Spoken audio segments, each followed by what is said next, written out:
Don't touch that dial. Randy's Old Time Radio Show presents...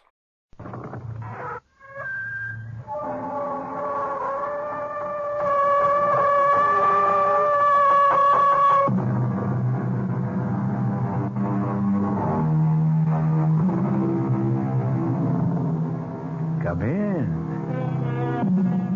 Welcome. I'm E.G. Marshall. Welcome to the sound of suspense.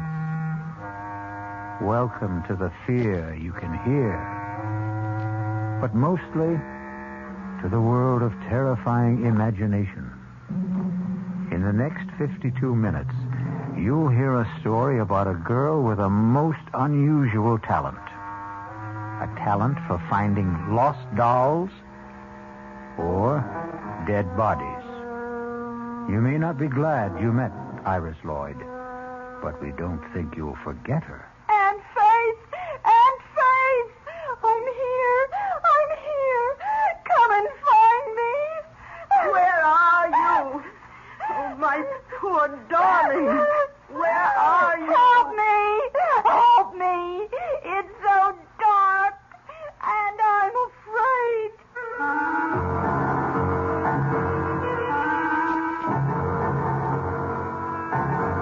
Our mystery drama, The Girl Who Found Things, was written especially for the Mystery Theater by Henry Slesser and stars Norman Rose.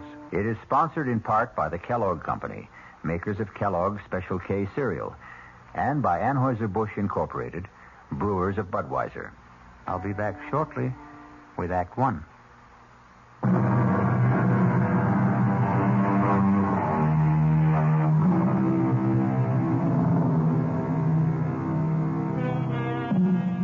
And now, Act One of The Girl Who Found Things.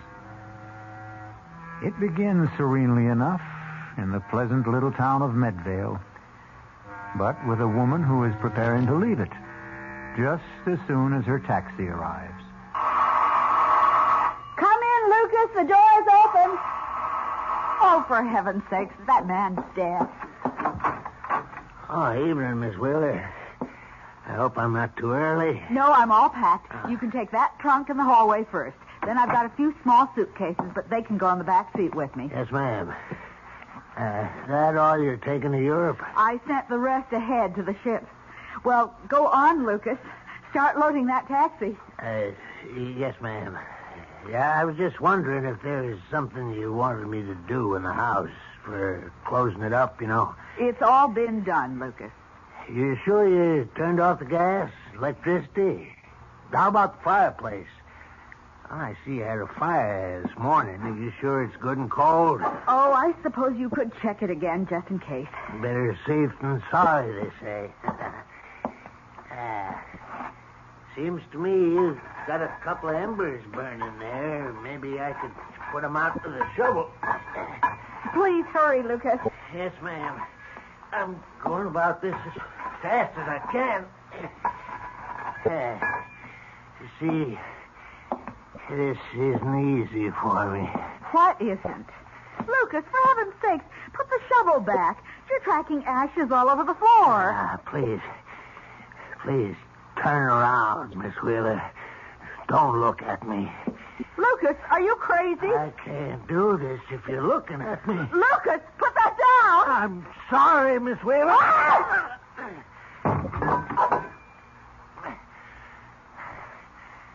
Had to do it, Miss Wheeler.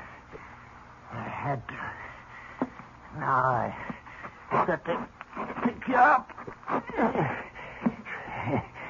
Take you outside through the woods. That's where I got to bury you, Miss Wheeler.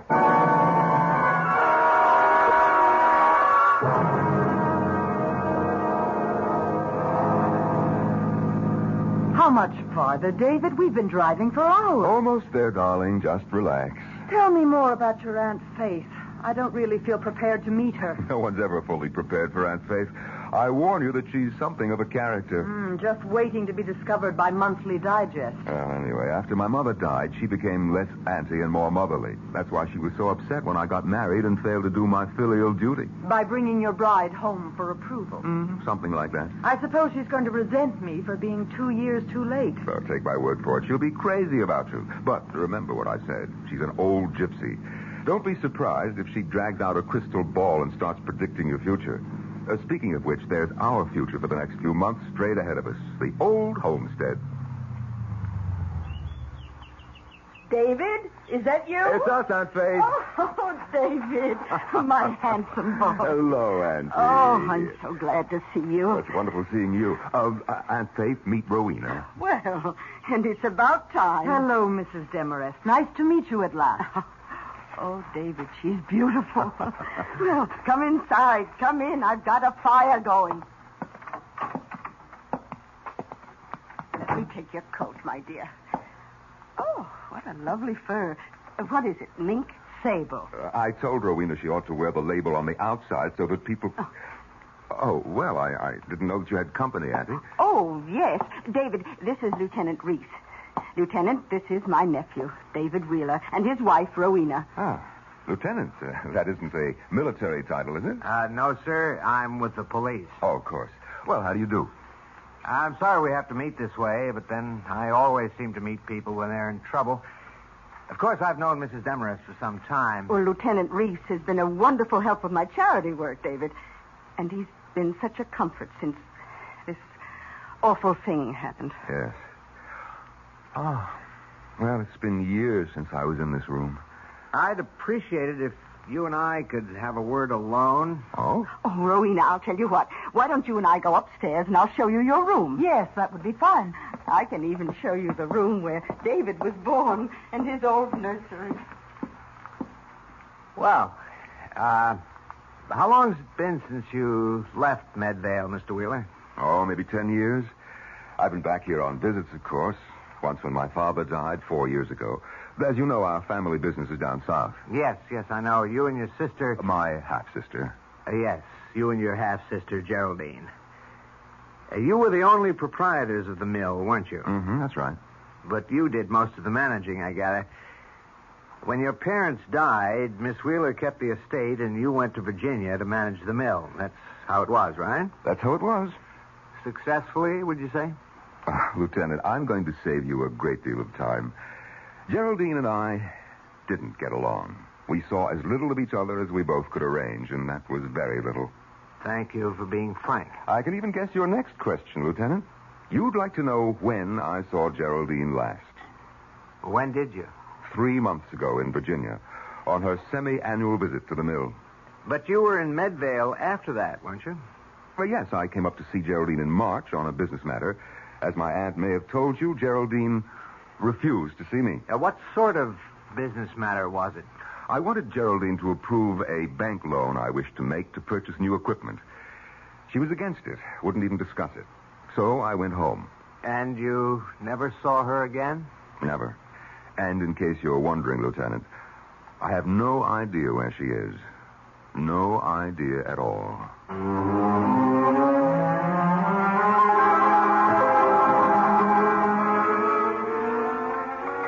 Sure you don't want some tea, Rowena? No, thank you, Aunt Faith. I'll stick to scotch. Oh, have some tea, darling. Auntie wants to read your future in the leaves. Oh, I wish I could read the future. Or rather, the past. You're thinking about Geraldine. I simply can't understand what became of her, David. She was all set for that trip to Europe. Some of her bags were already on the ship. You remember Lucas, the taxi driver? Oh, yes, of course. Well, he came out here to pick her up, take her to the station, but she wasn't here. She wasn't anywhere. Well, I suppose the police checked all the usual sources. Hospital, morgues, everywhere. Lieutenant Reese said anything could have happened to her. She might have been robbed and murdered. She might have lost her memory. She might even have... Well, this I'd never believe, but Lieutenant Reese said she might have disappeared deliberately with some man. I know what happened to her. Do you? She just left. She just walked out of this big, gloomy house and this crawly little town. She was sick of living alone.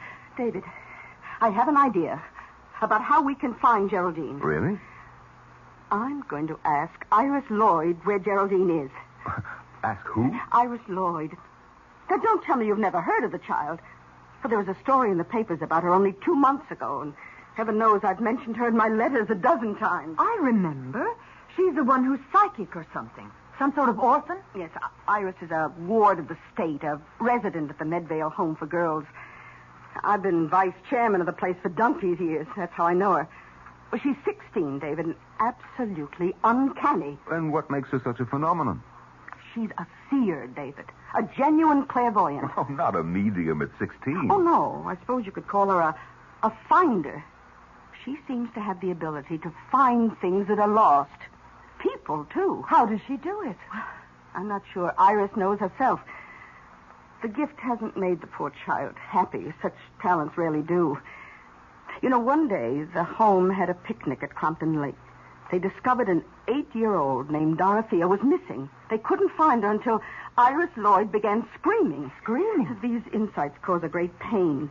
But she was able to describe the place where Dorothea could be found, where the girl had sprained her ankle. Oh, you're right, Andy, darling. I don't agree with you. Let's just leave the search to the police. David, I've arranged with the home for Iris to spend some time with us. Are you serious? You invited that girl here? Well, she has to become acquainted with Geraldine's aura. Don't you see? The aura that's still in this house. Well, I won't have it. I'm sorry, Andy, but the whole thing's ridiculous. Oh, I knew you would object, David, but I'm afraid I have to insist. We're picking up the girl this afternoon. Oh, really now, Aunt Faith? You understand, my dear, don't you? Yes, I understand, Mrs. Demarest. And I'm looking forward to meeting Iris Lloyd.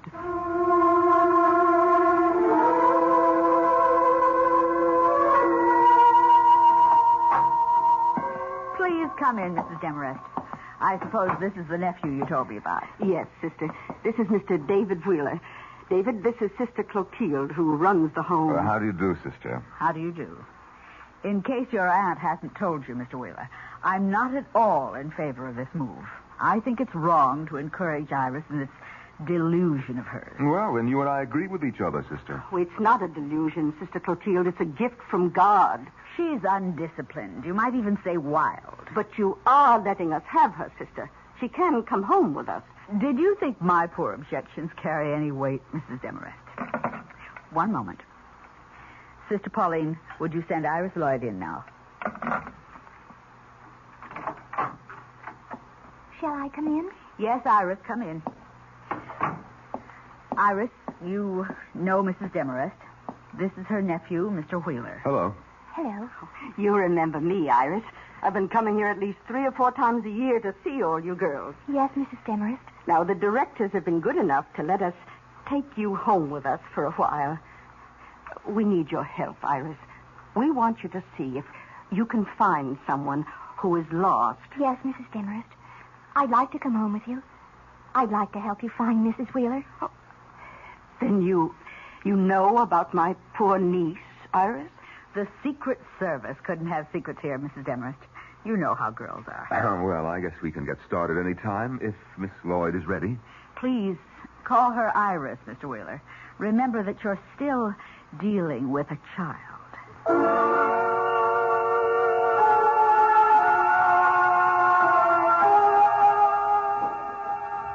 Iris, I hope you'll enjoy staying with us. I have a lovely room for you. I'm sure you'll like it. You know what I'd really like? What's that? A cigarette. What? Iris. Oh, don't tell me you smoke, Iris. Only when I can get away with it. Well, you're not getting away with it now, for heaven's sake. Oh, never mind, never mind.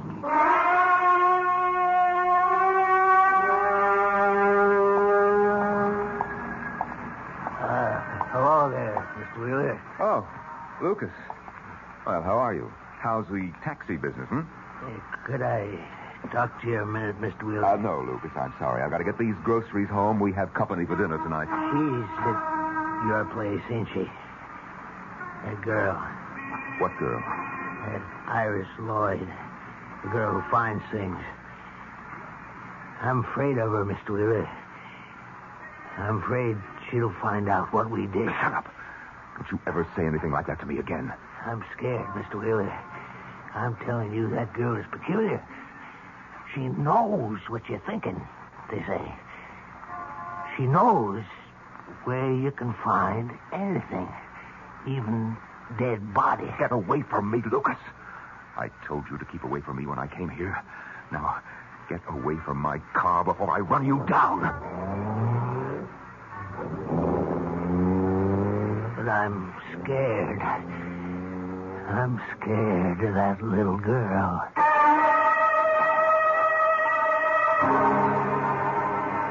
Lucas, the taxi driver, Lucas, the murderer, is scared. But David Wheeler seems to be frightened, too. And maybe we'll learn if the fright is justified when we return shortly with Act Two.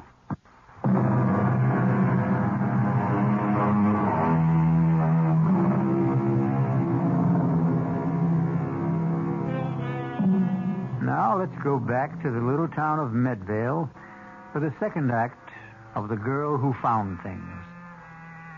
David Wheeler has just returned from his shopping trip, but he finds things are different in the big house at the end of the road. What happened here, Rowena? This room looks like a cyclone hit it. It was Hurricane Iris. What are you talking about?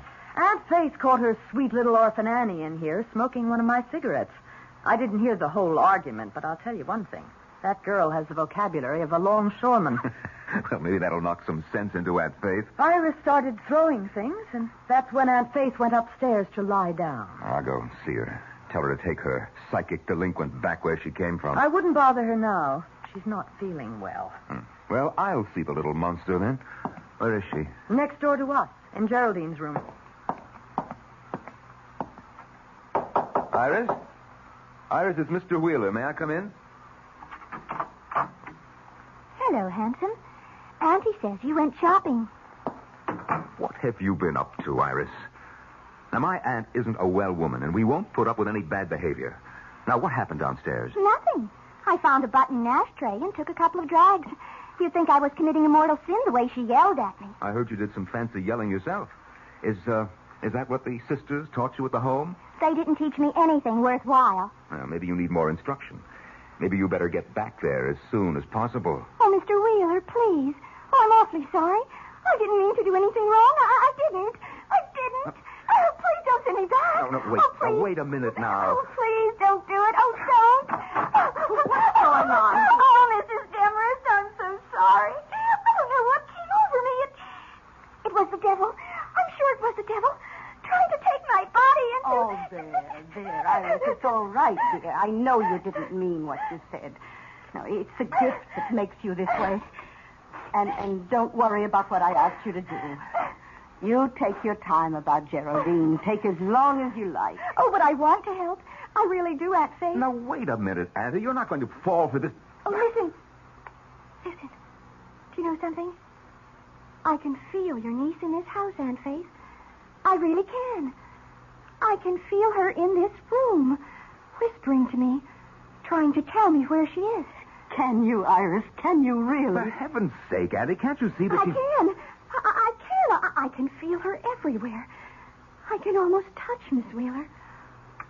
Oh, is this her closet? These are her clothes. Oh, they're so beautiful. She must have looked beautiful in them. Has Iris ever seen a photo of Geraldine? Oh, look at this one. It's all gold. All shiny gold. And it's so long. Was she very tall? It's an evening gown, Iris. Oh, I can sense her in this gown. I can. I just know I'm going to be able to find her for you, Aunt Faith. I know it. Yes. Yes, I believe that too, my child.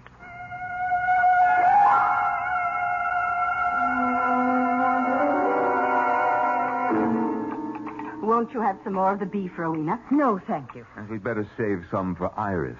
Something tells me that little girl has a very big appetite. Well, I wish she'd come downstairs. I told her dinner would be served at 7:30. Would you like me to go upstairs and see if she's all right? No. I'm sure she'll be down in a moment. You've really forgiven her completely, haven't you? Of course.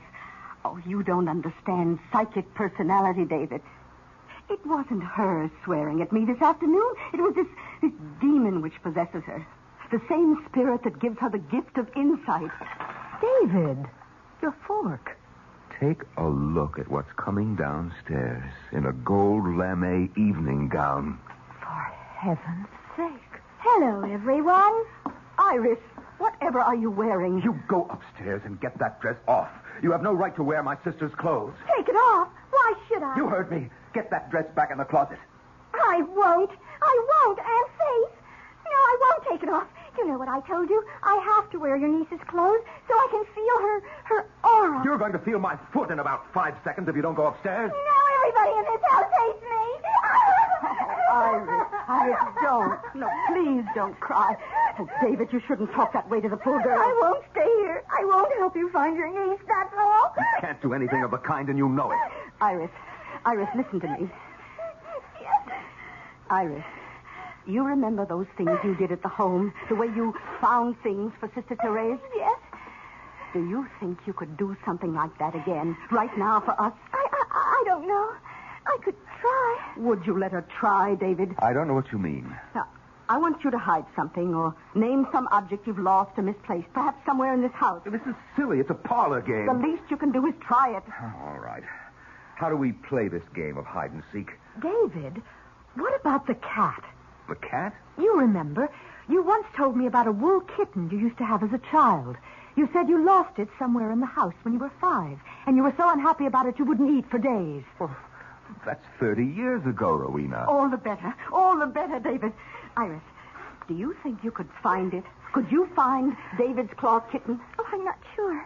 I'm never sure. Just try, Iris. We won't blame you if you fail. It might have been thrown out ages ago, but try anyway. All right. I will. But you'll have to shut off the lights. And then what? Burn incense and chant? David, please, turn off the room. I'll do it. There, Iris. The room is dark enough, isn't it? Yes. It's dark enough when I close my eyes. What's she doing? Breathing, obviously. I think she's going into a trance. It's so hard to know if she's faking or not, isn't it? Not for me, darling. She isn't, David. I know she isn't. She's in a genuine trance. Listen. Hot. Oh, it's so hot. She's sweating. So hot. She isn't faking that, David. Oh, so hot back here. Oh, please. Oh, please. Kitty is hot. Hot Kitty is hot. Kitty, she could be talking about the wool cat. Well, what if she is? Oh, please. Please, somebody. Help. Help Kitty. Help her. Please help Kitty. Dear heavens, the girl is in pain. It's an act, I tell you. Hot. Behind the stove. So hot. Kitty, so hot. Behind the stove, is that what she said? Iris, darling, are you all right? David, turn on the lights quickly. Oh, Auntie, it was all gibberish. Rowena, it's just nonsense. You're so stubborn, David. Well, she said it clearly. The kitten's behind the stove. Well, you probably stopped it when you were a little brat of a boy. We could find out, couldn't we?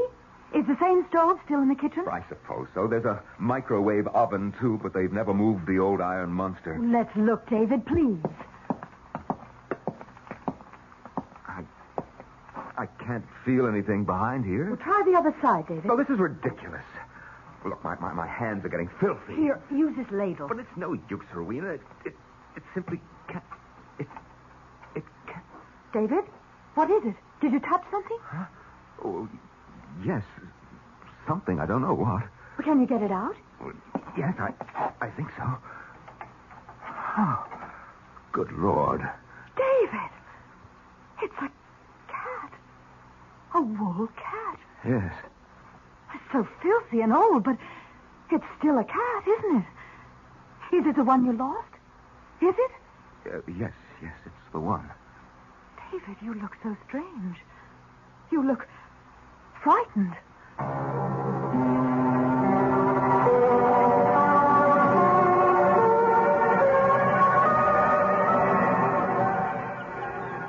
What are you doing here? Iris, having a picnic all by yourself? I just thought I'd lie on the grass for a while. What are you doing with the daisy? Loves me? Loves me not? Uh-huh. Want to finish it off for me, Uncle David? Cut out the Uncle David stuff. I'll finish it for you then. She loves me. She loves me not. She loves me. She loves me not. Too bad, Uncle David. She just doesn't love you. Who? Your wife, of course. Who else? Bye now. Iris, wait. Yes? Look, I want to talk to you a minute. Really? Iris, what's the story with you? You've been here over a week and you haven't done anything about... Well, you know what? This is just a great big picnic for you, isn't it? What if it is? You think I want to go back to the creepy home? It's better here. No uniforms, no 6 a.m. prayers, none of that junk they call food. Also, I like the company. I suppose I should say thank you. There's nothing you can say I don't know already. I'm psychic, remember? What about that, Iris? Is it just some kind of trick? You can tell me. I'll show you if it's a trick. Want me to tell you all about yourself? All right, go ahead. Okay. Your wife hates you. She thinks you're rotten. You weren't even married a year when you started running around with other women. You never went to the mill, not more than once or twice a month. That was how you ran the business. All you knew how to do was spend the money. You little brat. You're not psychic, you're an eavesdropper. Oh, let go of my arm. Your room is right next door. You've been listening. You think I could help hearing you two arguing? No, I guess you couldn't. I'm sorry, Iris. I hope I didn't hurt you. I know a way you can make it up to me. Like this. Go ahead. Now cut that out, will you? Don't you want to kiss me? No, you dumb kid. I'm not a kid. I'm almost 17. You were 16 3 months ago. I'm a woman. But you're not even a man.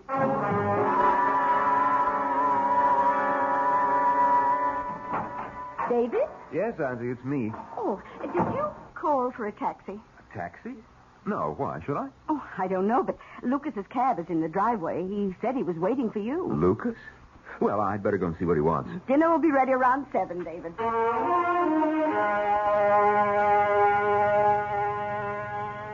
All right, Lucas. What are you doing here? I had to talk to you, Mr. Wheeler. I wanted you to know how it went. I did what you told me, exactly like I said. I hit her clean. She didn't hurt a bit. No blood. All right. I don't want to hear about it anymore, Lucas. I'm satisfied. And you should be, too. You got your money. Now forget about it. I picked up Miss Wheeler and I took her out in the woods as far as I could. I dug deep, Mr. Wheeler. I did a good job.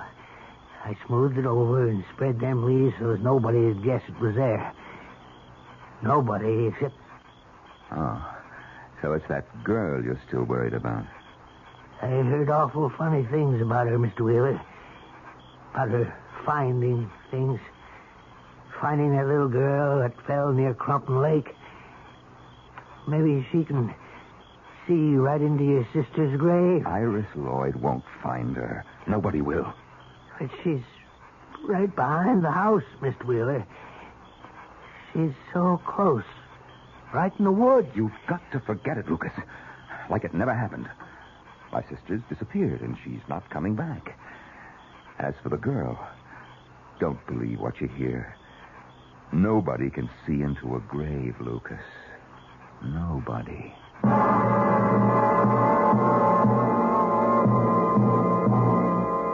Is David Wheeler really as convinced as he sounds? Or can Lucas detect the doubt in his voice and the fear in his eyes?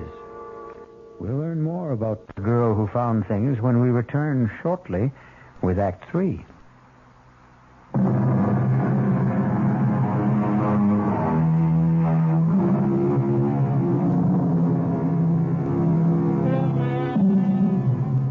Now let's return to the Wheeler house in the town of Medvale. A house filled with people waiting for a psychic revelation from the girl who found things.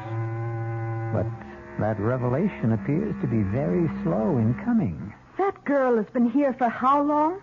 2 weeks? It seems like 2 months. And she hasn't done a thing but enjoy herself. David, what's the point of our staying on? You said you had some affairs to settle. You don't seem to be conducting any business at all. Well, I haven't been in the mood for business. That's nothing very new, is it? How long are you going to keep that light on? I'd like to get some sleep. If you think Iris Lloyd is indulging herself, what about you? Shh, be quiet. I told you that she can hear every nasty little quarrel in this room. That's why I asked for a truce. Well, she doesn't have to eavesdrop, does she? Can't she read minds? Well, she's not the only clairvoyant around here. I can read her mind, too. Well, she's a child, for heaven's sake. She's in love with you. Of course, there's a minor obstruction in her plans, a small matter of your wife. But then I've never been much of a hindrance to your romances, have I? I thought you agreed to that truce. You are a pacifist, David. That's part of your charm. That's why you came up here in March, wasn't it? To make peace with Geraldine. I came here on business. You came to keep Geraldine from sending you to prison. That was the business. You know nothing about it. I have eyes, David. I know you were taking money from the mill. Too much money. Geraldine knew it, too. How much time did she give you to make up the loss? All right. If you won't let me get some sleep here, I'll sleep in the library. David? David, is that you? Yes, Aunt Faith. What are you doing up? Oh, I heard a noise. Oh, well, it was me, probably. I was just going down to the library to find a book to read. No, it wasn't you. David, look. What? Oh, it's Iris. Yes, in her nightgown. What's she doing in the front hall, dressed like that? David, she's sleepwalking. What? Look at her eyes. David, we have to follow her. No, let her alone, Annie. You're not supposed to disturb a sleepwalker, are you? I've got to follow her. All right, I'll come with you. David, she's talking to herself. Can you hear her? What did I forget? What did I forget? Oh, did you hear that? Did you hear what she said? Yes, but I don't understand it. Why doesn't the taxi get here? Why doesn't it get here? Taxi. She said something about a taxi, David. Yes, I heard her. Oh, we have to be going to the station. I'm so nervous. I'm always so nervous when I go on a trip. Please get my luggage. My luggage. Oh, dear God, David. She's in a trance. She's talking the way... Oh, what did I forget? Gas, electricity, telephone. The fireplace. Is the fireplace cold? Oh, no! Not the fireplace! Not the fireplace! Oh, what does she mean? I don't know, but... Auntie, I think this is wrong. I think we should get her back to bed. No. Don't touch her, David. Don't. Look. She's heading for the back of the house. Come on. Yes, we've got to follow her. I think she means to go outside. We can't let her do that. Maybe it's important. Maybe it's something to do with Geraldine. Don't be insane. She's just sleepwalking. That's all it is. Iris, wake up. David, don't. You mustn't. You want that girl to catch pneumonia? Iris. No! Iris. Don't! Please! Iris. Please don't! Iris, Don't! wake up. Don't! Oh, David, what have you done? You're not supposed to wake a sleepwalker. Everybody knows that. Let me go! Stop it. Help somebody! Stop it. Help me! Iris. Help me! Iris, it's only me, Iris. He's trying to kill me! He wants to kill me! Oh, no, darling. It's all right. It's only us. Wake up, I said. Wake up. Oh, you poor child. You poor baby. Oh, David, that was a cruel thing to do. And Faith! Yes, Iris, I'm here. Oh, are you all right? Oh, yes. Yes, I'm all right now. Oh, I was so frightened for you, dear. Yes, but I'm all right. I think that I'm ready. Ready? What do you mean, dear? I think I can do it now. I think I might be able to tell you. You mean where Geraldine is? Yes, I think I can. Oh, David, we've got to call Lieutenant Reese. Reese, at this hour? I told him I would call him whenever Iris thought she knew something. I promised him I'd call. But it's almost midnight, Auntie. He'll come. I know he will. I'll telephone him myself. You take Iris to her room. Yes, all right. Come on, Iris. Yes, Uncle David.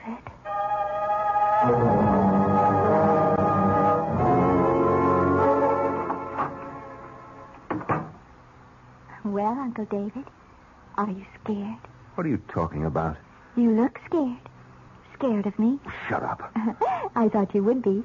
The minute you heard that I was ready. I'm sending you back. Iris, you're a fake. Even your sleepwalking act was a fake. Oh, David, David, you're so cute. You really are. But you know what? I don't have to be ready. I don't have to do anything at all when that policeman gets here. Not if you don't want me to. You don't know what you're talking about. You better kiss me now, David. You better kiss me and make it really good. All right. All right, if that's what you want. David! Get out of here! I don't want you in my room. Rowena. You were right about the walls between these rooms, David. You can hear every little thing. I hate you. David hates you, too. Tell her, David. Why don't you tell her? Yes. Why don't you, David? It's the only thing you haven't done so far. David. Yes, Aunt Faith? Oh, I just spoke to Lieutenant Reese.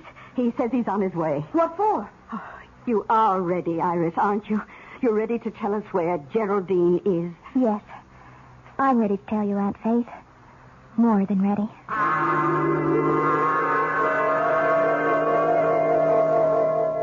Are you sure she's all right, Mrs. Demarest? She looks awfully pale to me.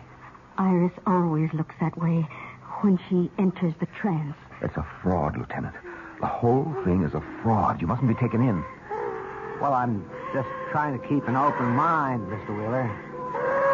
Oh, it's startling. I think she's going to say something. Oh, Iris, look, you've got to stop this. That girl is working herself into some kind of fit. It's all her own doing, isn't it? Well, maybe Mr. Wheeler's right. The girl might do herself some harm. No, you must wait. Listen. Aunt Faith. Oh, my God. Aunt Faith, I'm here. Aunt Faith. Come and find me. Oh, help me. It's so dark. Oh, won't somebody help me? Oh, It's Geraldine. Oh, dear Lord, it's her. Oh, where are you? Oh, Geraldine, my poor darling. Where are you? help me. It's so dark. And I'm afraid. Where, Geraldine, where? Tell us where you are. Someplace far away. A place with ships. The sun is shining. I saw hills and green trees. There are bells ringing in the street. She's out of her head completely. A place with ships, bells ringing in the streets. I see water. A bridge. Trolley cars in the street. Going up and down the hill. San Francisco. I'm sure she means San Francisco. Yes, it sounds like it. Iris, do you mean San Francisco? Is that where Geraldine is? Yes. That's where she is. Well, who knows? It's as good a guess as I've heard. Has Miss Wheeler ever been in San Francisco before? Never. Why would she go there? David? I really wouldn't know. But if that's where Iris says she is, I guess the spirits know what they're talking about. She's waking up. I want to go home. Oh, please, somebody take me home. To Sister Clotilda.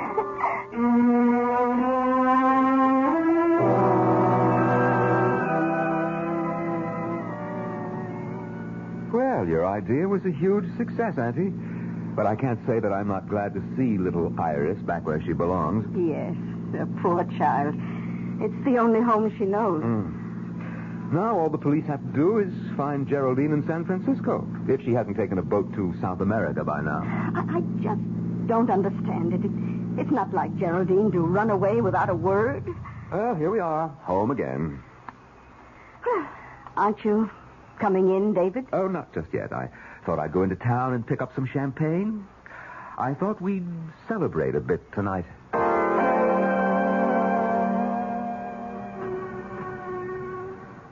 Well, hello, Lucas. How's the taxi business, huh? Could be better. You got any news for me, Mr. Wheeler? Oh, yes, Lucas. I've got good news. It's all over. Iris Lloyd is back at the Medvale School for Girls. And she didn't know. She couldn't find out where that woman was. She didn't know, Lucas. just as I promised. Oh, I did the right thing. I know it was the right thing, Mr. Wheeler, but I didn't want to tell you. Right thing? What do you mean? Well, I figured that girl could tell if the body was buried right outside the house, but she'd never find it if it was someplace else, someplace far away. Lucas, what are you talking about? I went out into the woods last week and dug up that woman's body. I put it in that trunk of hers, Mr. Wheeler, and I sent it by train as far away as I could. Too far away for that girl. Yes, sir. Excuse me, Mr. Wheeler. What? Lieutenant Reese. I wonder if we could have a talk, Mr. Wheeler? About what? We've received a telegram from the West Coast. The police out there didn't have any luck tracing your sister, but they did have a report on a steamer trunk. A trunk? It was in unclaimed baggage at the Southern Pacific Depot. It was shipped from Medvale only last week, and, well, it had Miss Wheeler's initials on it. No, it had more than that. So, can we go somewhere and talk about San Francisco?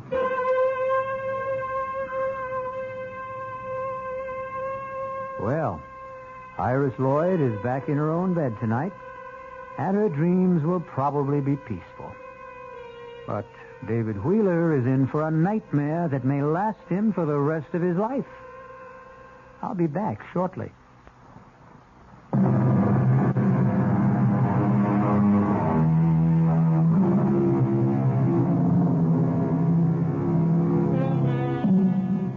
Do you think you have clairvoyant powers?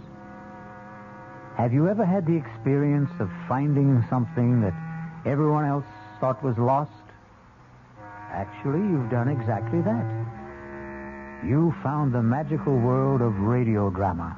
And now that you've made this find, we hope you'll come back for more suspenseful dramas to play inside the theater of your mind.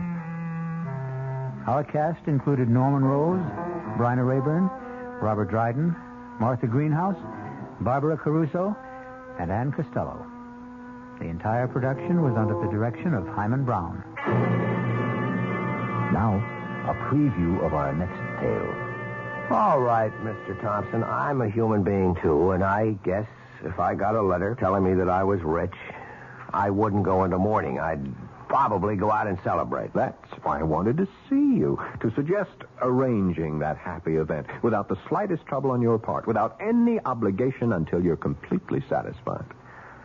Now, in a short time, you'll receive another letter from Johannesburg informing you of the sad news that your cousin, Mr. Well, I still won't reveal his name. Let him remain anonymous. That'll make your decision a great deal easier, I'm sure. What decision? The decision to inherit his estate. This is E.G. Marshall inviting you to return to our Mystery Theater for another adventure in the macabre. Until next time, pleasant dreams.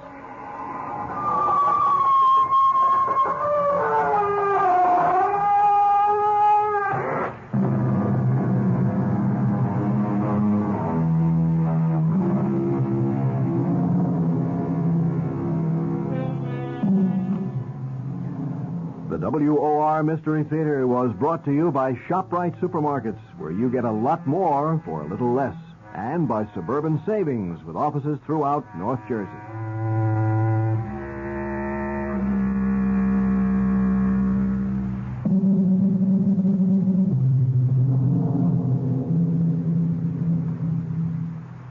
The preceding Mystery Theater program was furnished by the CBS Radio Network.